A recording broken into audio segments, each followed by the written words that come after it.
अब चलिए दो बिंदुओं के बीच की दूरी कैसे ज्ञात किया जाता है इसे जो है समझते हैं। ओके, तो देखिए जैसे कि ये जो है एक समतल निर्देशांक है, इसमें दो बिंदु दी गई है P और Q बिंदु। ठीक है, तो इसके बीच की दूरी क्या होगी इसे जो है समझते हैं।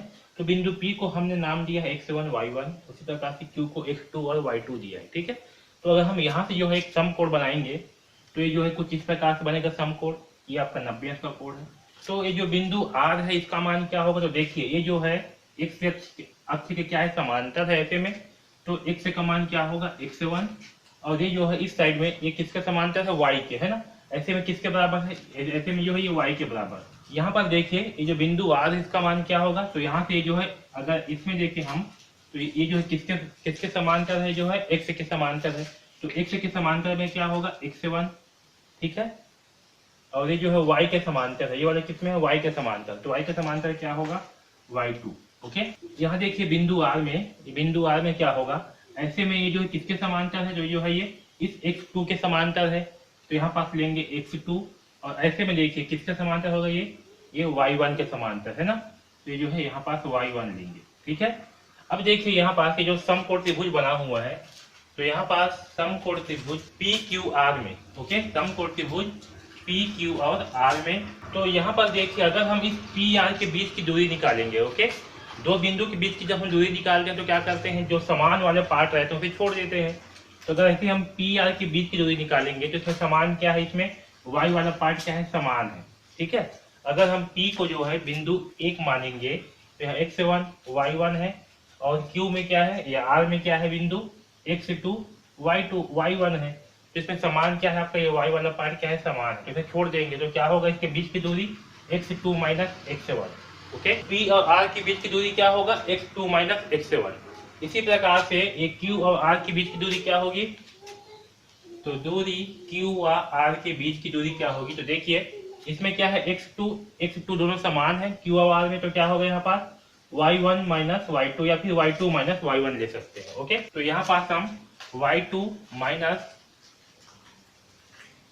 y1 लेते हैं। ठीक है, तो ये जो QR है या RQ बोले थे, इसके बीच की दूरी क्या है, y2 माइनस y1। ओके, अब देखिए समकोण त्रिभुज PQR में क्या होगा, देखिए ये क्या है, समकोण त्रिभुज PQR, तो इसमें पाइथागोरस प्रमेय से क्या होगा, तो इसमें पाइथागोरस प्रमेय से PQ का वर्ग के बराबर क्या होगा, PR का वर्ग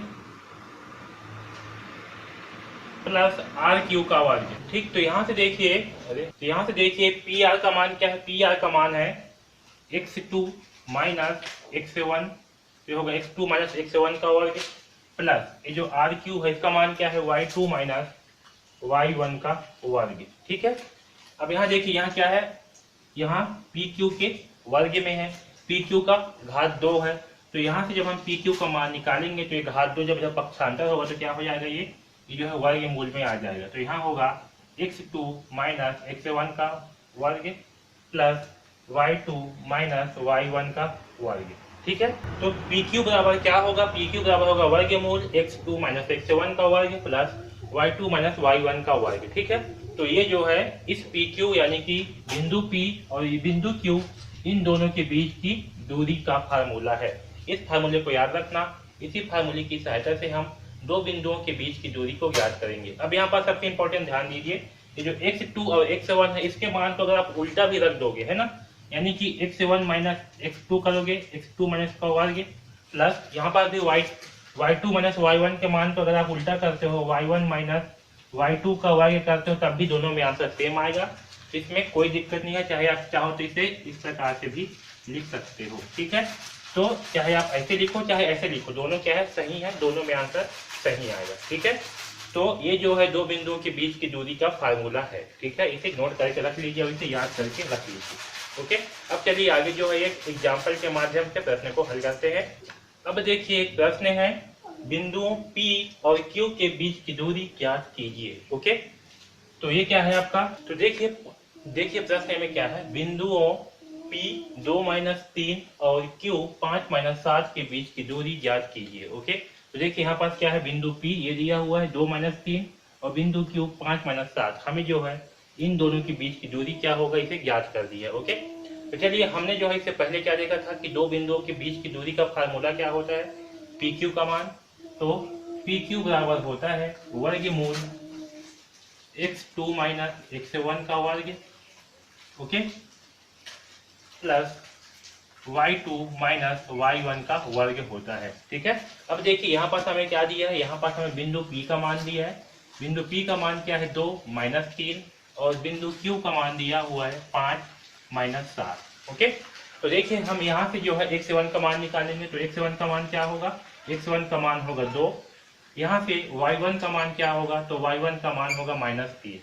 इसी प्रकार से यहाँ देखिए यहाँ पास से x2 का मान क्या होगा, तो x2 का मान होगा 5, और y2 का मान क्या होगा, तो y2 का मान होगा -7। ओके, तो इन सारे मानों को जो है हम इस फार्मूले पे रख देते हैं।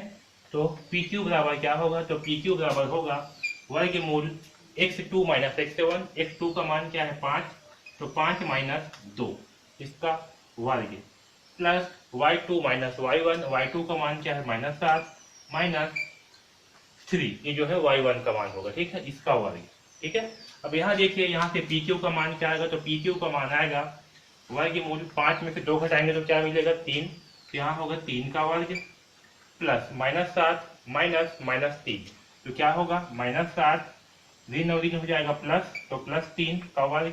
तो यहाँ से हमें क्या मिलेगा, PQ बराबर वर्गमूल 3 का वर्ग, 3 का वर्ग का मान कितना आएगा, 3 3 9, प्लस -7 और 3 का मान क्या होगा 4, तो यहाँ पास होगा 4 का वर्ग, इसे हम क्या लिखेंगे 9 प्लस 4 का वर्ग का मान क्या होगा, 4 चौक 16, तो यहाँ पास आएगा 16, तो 16 और 9 कितना होगा 25।